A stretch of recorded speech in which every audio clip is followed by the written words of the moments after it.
Hey everybody, this is Dust for Dust on Gaming with a bit of some playbacks. Trying a little bit different format this time for what I call the standard Sendoff. I take the top X number of decks that are setting sail in standard here. I did it last year, the first year of the channel. This is obviously the second go around of the channel. I want to kind of continue that tradition so we can kind of see, what some of the standard formats were like as years go by, because some of us tend to forget. So this is Red-Black Aggro, or Red-Black Midrange, probably the top deck of the last probably 4 to 6 months since the banning of Energy, with Attune with Ether and Rogue Refiner getting the boot. So this is the deck that's probably been holding down since the last round of bannings. Card choices vary. I mean, sometimes it runs cards like I'm going to draw a blank at the worst possible time. Runs like Soulscar Mage and some other stuff, magma sprays, your various interaction spells. But this is kind of like close to one of the consensus builds. The biggest debate is like the top end of the curve. What do you run? For a while it was Hazoret, and then Rekindling Phoenix was printed, and then Glorybringer and Chandra. Some of these lists run Karn. So there's a lot of the power of the 4 and 5 drops is pretty insane. The biggest card the deck got a boost is Goblin Chain Whirler, which after the banning of the Raptor, what is the name of the card? Rampaging Frostodon, which players couldn't gain life, and every time a creature entered the battlefield, controller took a point of damage. So there's been a lot of bannings over standard over the past year or so. We've had Feldar Guardian ban. We had Aetherworks Marvel ban. We had Attune with Ether and Rogue Refiner ban. We had Rampaging Frostodon ban. We had Ramanat Runes ban. There's been a lot of things banned in standard over the last year or so. But this, probably the last 4 to 6 months, has been pretty fun in standard. You've had mid-range decks, you've had aggro decks, you've had control decks. There's been a lot of different decks that have kind of popped up, but red-black has been kind of the consensus number one. So, what makes this deck so powerful is it's got powerful hits on every step of the curve, has pretty good removal, and puts your opponent under a clock pretty quickly. So, the Black Splash is for discard spells and for answers to problematic cards like Hazoret, or Planeswalkers, or various things of that nature. So we'll get into that here in a minute. So your deck, let's display it according to pile view. There we go. So the deck, you have Beaumont Courier or Soulscar Mage on 1. On 2 you have Scrapheap Scrounger and Heart of Huron and Kari Zev, all of which are pretty insane cards. Goblin Chain Whirler and PN Lalar are your big 3 drops. Goblin Chain Whirler helps clear out the 1 toughness creatures, which makes it difficult for decks to go under this deck. PNLR helps you go wide. Rekindling Phoenix is just insane. Usually requires 2 removal spells or a removal spell on a Chain Whirler, so it's very hard to get rid of this permanently without an exile effect like Vraska's Contempt or Hour of Glory. A couple Chandras. Chandra's just probably she's probably the most powerful 4-mana walker since Jace. So, pretty powerful card, has a lot of abilities, pretty good in this deck. Almost all the abilities are relevant. Hazoret, card that was once a 4 of in this deck, indestructible, 5/4 that has haste. Pay 2 in a red, pitch card, can only attack or block when you have 1 or few cards in hand. So there are some drawbacks to the card, but overall pretty powerful. Glorybringer, when this card's not seeing play as a 4 of in a mid-range deck, there's a lot of powerful 4 and 5 drops in this deck. It's a removal spell, it's a hasty threat. Cut to Ribbons, which is my inclusion in most of the lists. 4 damage to a creature and then be able to flash back and cause opponents to lose X life. Pretty insane. And then you have Cut to Ribbons, Abrade, and Unlicensed Disintegration as the removal spells. So basically this deals 3 damage or gets rid of an artifact. So he's playing Modern, so most people probably know what this card is even in the future. A couple Unlicensed Disintegrations, basically terminate with Bold attached to it if you control an artifact. And then obviously Cut to Ribbons is pretty insane. Mana base, you have 4 Canyon Slough, 4 Dragon Ball Skull Summit, couple Swamps, couple Ether Hubs. basically want all your deck to be red sources as much as possible to be able to play these Goblin Chain Whirlers. And then a pile of mountains. And then the sideboard, you're running Duresses and Doomfalls for controlling matchups. Doomfall is also pretty good against the green decks if you can keep the rest of their board clear to get rid of Vine Mares and stuff. Also helps you get rid of problematic permanents like Scarab God if it's on an empty board. Chandra's Defeat's pretty much for the mirror match, which between this and the mono red Wizards deck, there's a lot of red spells. Kills pretty much everything except Hazoret and Rekindling Phoenix with one shot. Argos Bloodfast, pretty good in the grindy matchups, can flip it around, gain some life. Sorcerer Spyglass for problematic permanents, can come in against things like Teferi in the format. Also, Azcanta with some good Ruin. One of a Braid, because this is probably one of the most flexible removal spells ever printed. A couple Hours of Glory, this is kind of Red-Black's analog to Vraska's Contempt for problematic things like the Gods. And then a couple Karn Sign of Urza. Pretty good in grindy matchups. Also pairs well with all your artifacts. So it can give you card advantage, can pump out big dudes. Overall, pretty good card for the deck. Alright, let's get into some replays here. I played 5 matches with the deck overall, so we'll have a lot to get into here. Alright, let's get this party started. So, first couple matches aren't really tier decks, but needless to say, well, this hand, I mean, tap land in either way, so we lead on tap land. This hand's pretty fast, pretty efficient.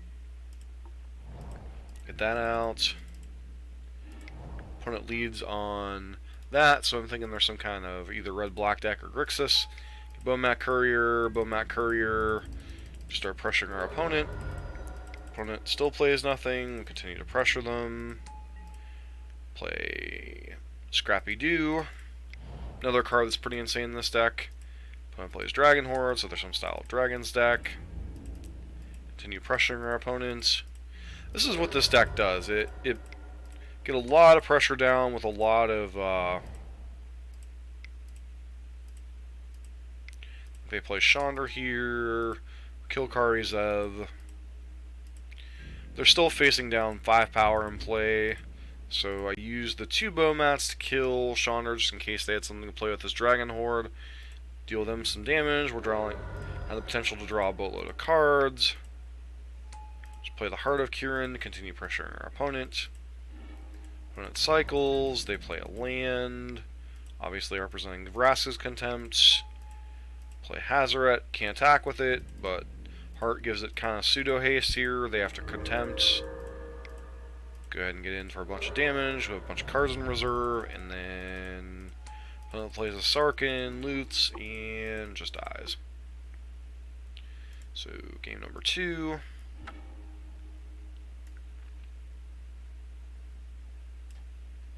So why this deck's just so brutal. It's just fast, efficient, and if you can't answer it 1 for 1 or have sweepers or something, go Bowmat Courier.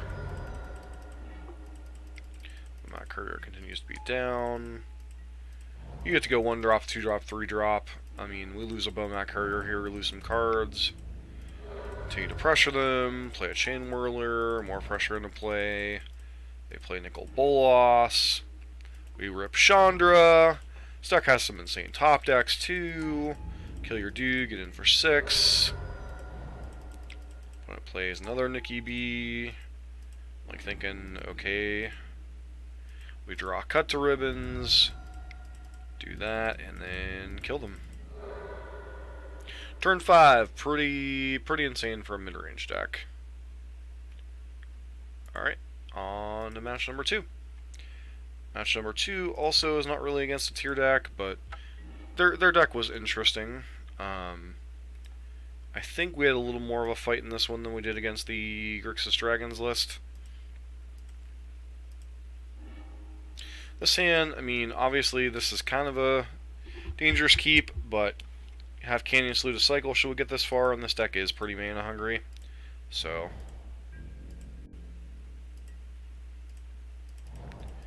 it leads on tap land, we lead on Scrap Heap, they lead on So I'm not quite sure what they're up to at this point. Turns out they're a dwarf and vehicle deck, which is interesting. Just get that out of the way. Pressure them for 4 here. Play 2-1 First Striker, which is surprisingly relevant here.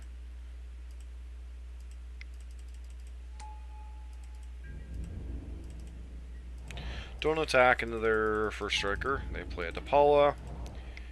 We play Hazaret and attack with Hazaret and the Flyer.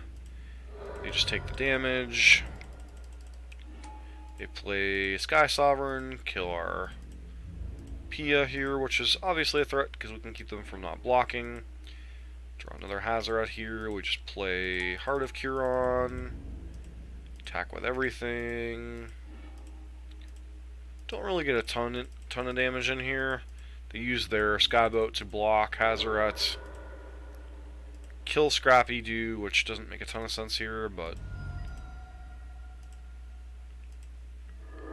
pass turn. They play a Geode Miner, an Aerial Responder. They're feeling confident enough to try to attack here. We sack, draw a couple cards. Rid of our Hazaret, bring back Scrappy Doo, get a cut to Ribbons. Yep, basically they get in with our attack. Go ahead and play that. We play that on their Flyer. Crew Heart, force them into a bad block.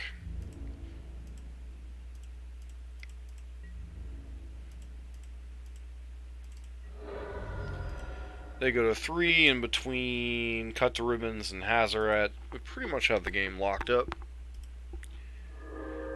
And our opponent activates, cycles, plays the Geode, goes to attacks, and then realizes the game's over. Concedes at that point. So, once again, this deck's pretty insane. Really wish I had played the deck more when it was in the format. I was content to play Control, which I certainly had a good bit of success with the Esper and Blue Eye Control lists, but this hand, obviously not the greatest, but I think we end up keeping. This man is pretty mana hungry. We do have a play on 2, even if it doesn't affect the board. And our opponent, unless they're playing Toolcraft Exemplar, which we didn't see out of them game 1, is not really that fast of a deck. Veteran Motorist, kind of annoying. Set up their draws. We go ahead and get it off the board. So all we're interested in doing here is just staying alive. And then we rip a Chain Whirler. They get a Depala here. We attack, play a Rekindling Phoenix. This deck is just pound for pound probably the most powerful deck in the format outside of maybe Blue-Black, and Blue-Black's just too slow and clunky. Play a Glory Bringer, get back our dude. They draw land, sure they can, you know, play Aerial Responder. Hoping to kind of stabilize things here. It's important to note they do have this Angel of Sanctions in the graveyard, so that does kind of influence some of our plays here. Play that. They do have a Blossoming Defense as their last card, which I didn't quite see coming, but it is nice to know that we're not really supposed to attack here. Use the Angel of Sanctions to kill the Glory Bringer. Now we're just kind of staring at each other for a little while. Play that, activate the Chandra, reveal a Rekindling Phoenix. For some reason I don't play the Chain Whirler here, which was probably a mistake. That cycles a land. There's not another Aerial Responder. Once again, we're kind of staring at each other, but I have an active Planeswalker going here. Playing a Braid on their Depala. Playing a Braid on their Angel. Play out the Chain Whirler. And then Crew the Heart, swing for the fences, exert, kill their dude, and kill them by a mile. So we went from looking like we were in a board stall to just kind of annihilating our opponent. Alright, now we start getting into some actual, factual tier decks throughout the time here in Standard. This first matchup is against Blue-White GFG, Blue-White God Pharaoh's Gift.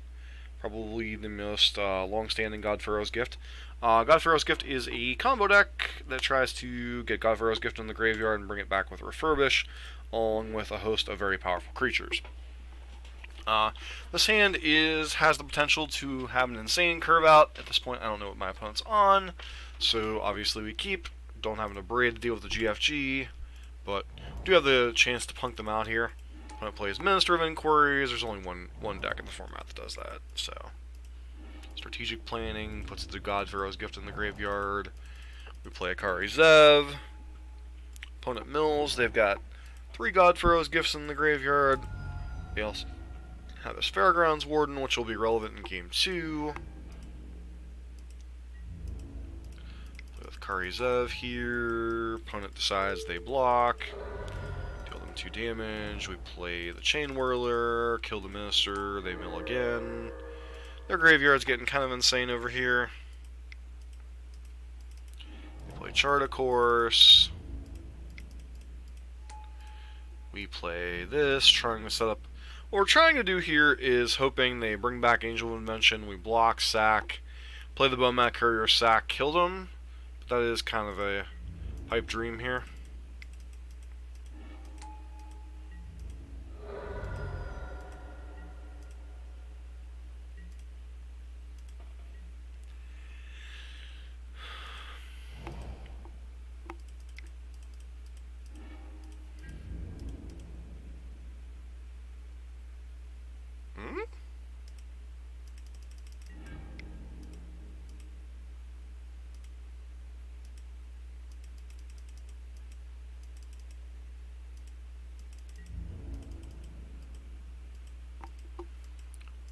Alright, this makes no sense here.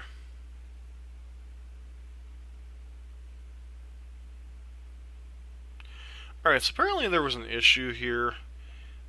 Basically, I don't know if it's just a glitch because of Refurbish or what's going on here. But my opponent cast Refurbish, brought back God Pharaoh's Gift, got an Angel Invention to play. Brought back as a 4/4 with 2/2s, and kind of destroyed any ability we had to counterattack and kill them. So I went ahead and conceded here. I don't think Game 2 and Game 3 there's too much reanimating going on. So, kind of sucks that causes an issue with the replay. But we trudge on here. This hand, obviously a mulligan. Can't keep a 1-lander. This hand's a little weird, but we go ahead and keep it. Top the PNLR, and then I realize that I'm not actually going to see the PNLR. And I'm wondering why I didn't draw it. Draw a cut, but because I had a Bowmat Courier. Continue trudging along. Opponent has a Sorcerer's Spyglass, which is interesting, and they name Bowmat Courier. So play tapped, continue punching them for damage. Opponent plays Authority of the Consuls. We continue attacking with Bowmat Courier here. Opponent Fairgrounds Wardens it. We play Glorybringer just because it's the most mana efficient, even though they have this Authority of the Councils.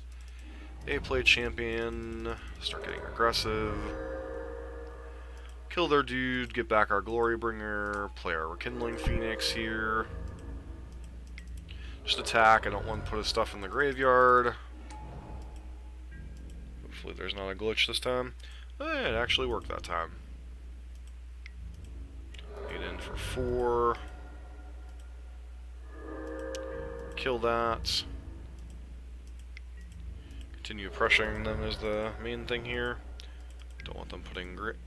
They activate their irrigated Ipnu Rivulet here. Completely miss on creatures. Their deck doesn't have a ton of creatures in it, so kind of reasonable. Their Fairgrounds Warden, yep, takes the Glorybringer.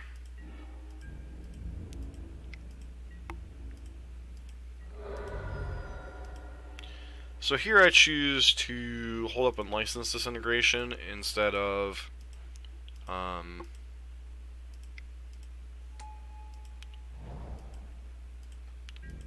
doing the thing.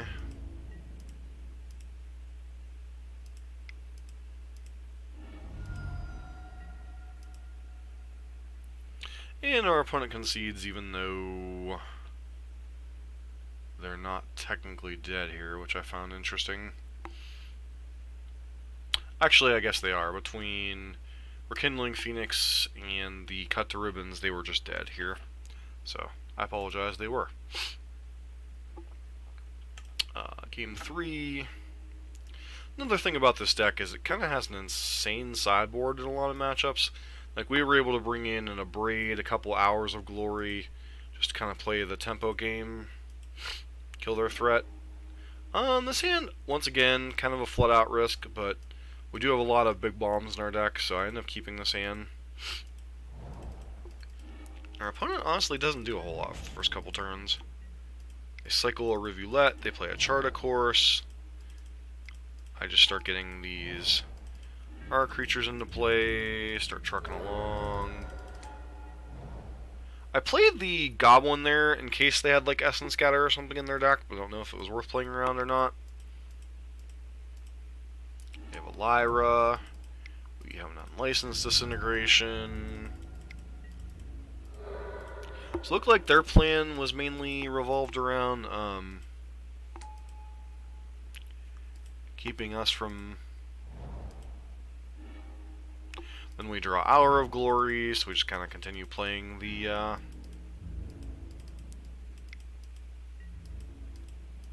tempo game here. And then they draw nothing, we attack with everything. I didn't quite go for lethal here in case they... because I wanted to play Phoenix post-combat. And they could have had... what could they have had here?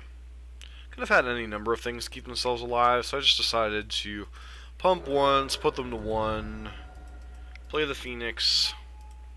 Because worst case scenario, even if they get a Lyra back in from the graveyard, we still have a pretty good chance of winning, but maybe I should have just gone for the pump and the win there. So, a lot of play to the deck, a lot of thought process to the deck, and I don't have a ton of experience with it. Which is kind of a shame now that I look back playing these couple of matches. This deck felt pretty insane. This is our second match in the two-man queues. This hand's pretty good in most matchups. We've got an Abrade, a Cut to Ribbons, couple 2-drops, plenty of lands to operate. If we had a 4th lane, we can double spell on 4. Opponent goes Mountain Pass, so it's some type of red deck. Draw another removal spell. They play a Pyromancer. So we immediately know they're on Mono Red Wizards. Play the Chain Whirler here, hold up Abrade. Let's go ahead and Abrade their dude. Go pass here. This turn they get to double spell us, put us under a lot of pressure.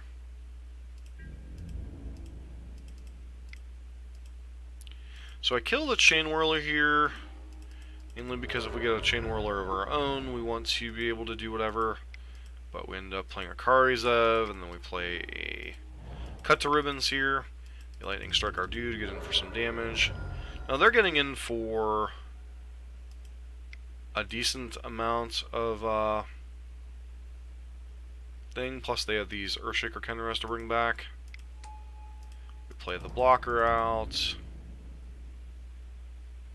They had a chance to reanimate here, get in for 6, which I thought was a little weird that they didn't.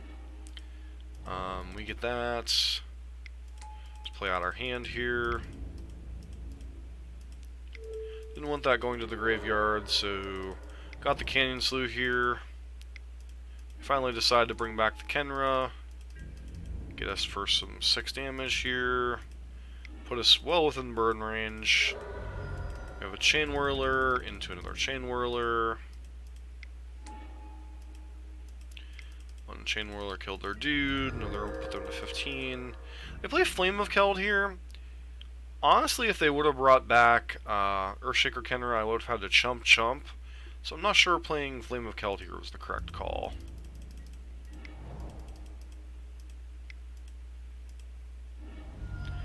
Play ribbons to cut them down to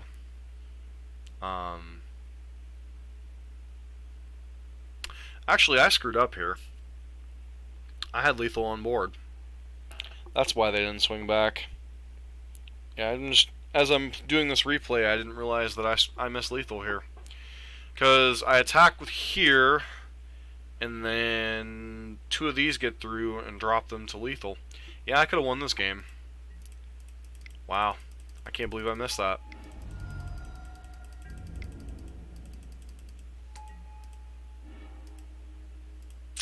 And I concede here because between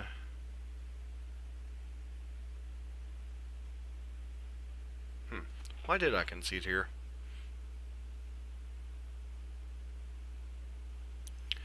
I drew this so I could attack, and then they could just crack back for lethal. Because I only have 3 blockers, they have 4 attackers, and as long as they block right here, then this one gets through and we're dead. So that's why I conceded. But I did miss lethal, so interesting. Sometimes it's nice to go back and do these replays and look through things, even for matches I didn't play that long ago. Subboarding brought in Chandra's defeats in the early disruption. I mean, the plan is just to go kill spell into kill spell and then play the more powerful threats, so that's what this hand kind of lends us to do. They play a lava runner, we just kill it with fire. It plays a Bomat courier, they shock us, we abrade their dude. Pia allows us to curve out. They clean up our board. We play a Rekindling Phoenix, hoping to draw any. We're so far up on life here, though, that it's like the Chandra with plussing with mana, allowing us to get 7 power on the board. It's kind of insane. They do 3 damage to Chandra. We see a Scrappy do. Go ahead and swing with 7 here. They block. It's fine. Karis have expertise, take our due, lightning strike our Chandra. Now they make an interesting choice here. They kind of split the difference on Chandra here. This goes after Chandra, that goes after me. I decide to kill their Crasher, take the whatever. Don't play that out, hit them for 7. Play a Karis Zev, and then they concede. Alright, so we actually should have won the match right there. So, on to game number 3.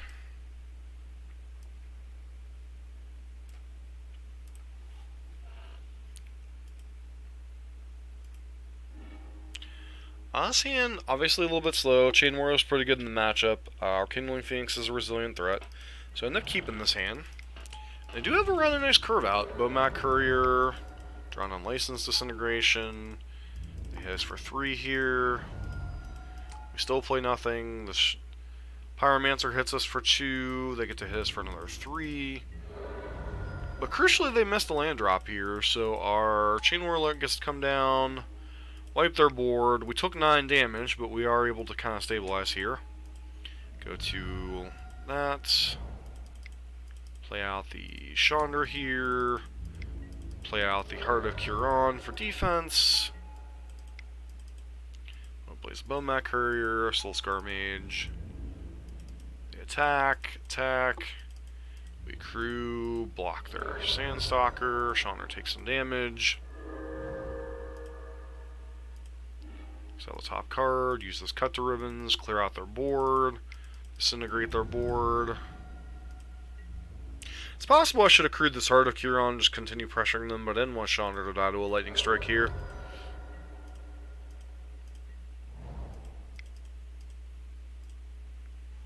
Instead, this expertise comes down.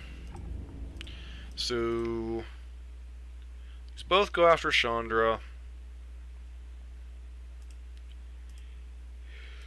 Use Chandra to crew here. kill their Earthshaker Cassandra. I wanted to keep my power on the table, so I use this. Just get their Earthshaker Kendra off the table. Get a Chain Whirler here. Just play the Phoenix because it's the most mana efficient. Get in for 7. And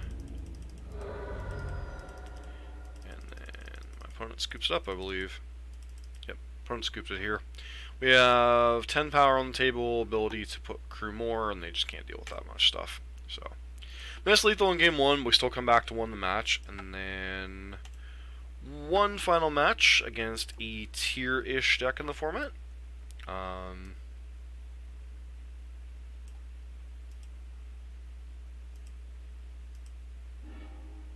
Alright, so this hand's awkward because of the mana more than anything. We have double Chain Whirler, but only 2 red sources, and only one of those is permanent. But I do end up keeping this hand, not knowing what our opponent's on. Our opponent ends up mulliganing to 5, which kind of hurts them. Play that out, they play that. I go ahead and abrade their dude because they're on mono green aggro here.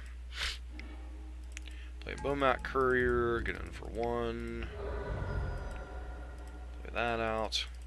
Opponent continues to play nothing. Play one of the Chain Whirlers out here, even though it cost me my energy. Play the Glory Bringer, just really start closing this game out. Well, finally plays a Thorn Lieutenant. Just go ahead and attack, just ignore their dude pretty much.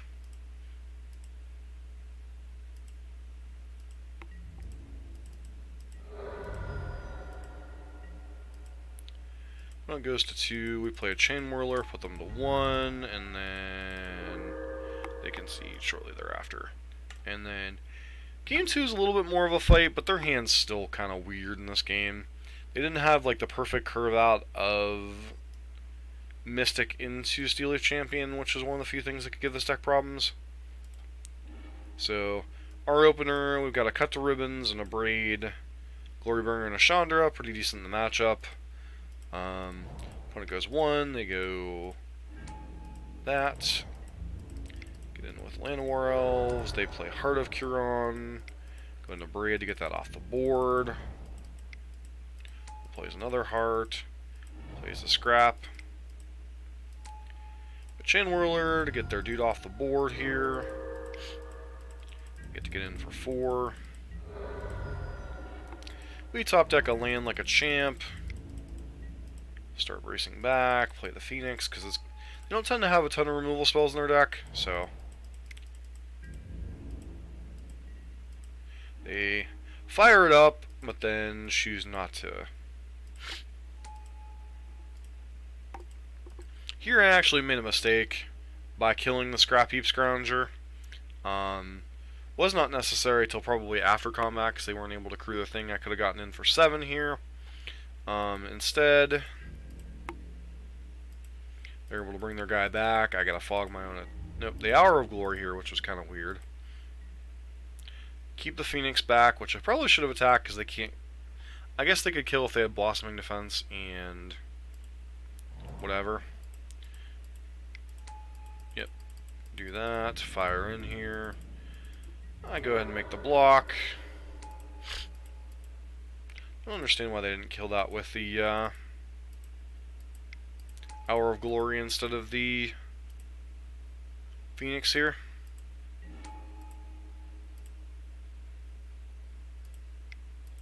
Go ahead and plus Chandra, play this Glory Bringer out, just bash my opponent for 8 in the air, and opponent scoops it up. So 5 matches, 2 of which were practice room games, 3 were in the 2-man queues, but we played against Blue White God Pharaoh's Gift, Mono Red Wizards, and we played against Green Black Aggro. So probably 3 of the top 6 or 7 decks in the format outside of Control in the mirror match. So got a pretty good idea of how powerful the deck is. There's a couple errors on my part, and the deck still had a pretty easy 5-0. So kind of insane for a deck to go 5-0 even when the pilot's making errors left and right. So that's pretty much the wrap up for this deck. As far as the sideboarding goes, in the mono red matchup, I brought in the Chandra's Defeats, and I think I boarded down the Bomat Couriers, maybe brought in like the Doomfalls. And then in the mono green matchup, I brought in the 2 Hour of Glories and boarded down on I think like a Heart of Kiran and some other stuff. The sideboard's very flexible. A good bit of it's directed towards control decks because I think the main deck configuration's pretty good against most creature decks. You're able to get some pressure down, kill their guy, get some more pressure down, kill their guy. So overall, the deck's pretty powerful. This is going to be the wrap-up for Black-Red Aggro in the M19 standard wrap-up video. We got a lot more decks to go. We've got Mono Red Wizards. We've got a couple different control decks. We've got a couple green aggro variants. We've got let's see what else. May as well go ahead and take a look at the actual meta since we're kind of doing a wrap-up. So this is the meta as of September 9th, 2018. Got red-black aggro, mono-red aggro, blue-black midrange, Grixis midrange, blue-white control, Esper control, Bant Nexus, blue-green stompy, mono-green stompy, Constrictor, mono-red aggro, blue-white super friends, blue-white Godpharaoh's Gift, black-white whatever, mono-blue storm, mono-blue artifacts. There are some other decks running around. Got things like there's just a bunch of different stuff. 4-color dragons. It's a deck that might pop up in the next format. White-black knights. So there's a lot of very powerful, very interesting stuff going on in Standard. But as you can see, red-black aggro and mono-red flame, pretty huge portions of the metagame. So just wanted to do a quick wrap-up. And that was it for red-black aggro. Thanks everyone for tuning in, and for everyone watching this in the future. If you look way back in our video archives, we've got some stuff for Standard from a year ago, which was some interesting decks. I think I'll do like a wrap-up video where I compare the decks, compare the formats and stuff a little bit later on in the series, but I wanted to get this video done, and without everybody having to watch, hour and a half worth of matches. Got it condensed down in about 35 minutes. So, this has been Dust for Dust on Gaming. Thanks everyone for hanging out.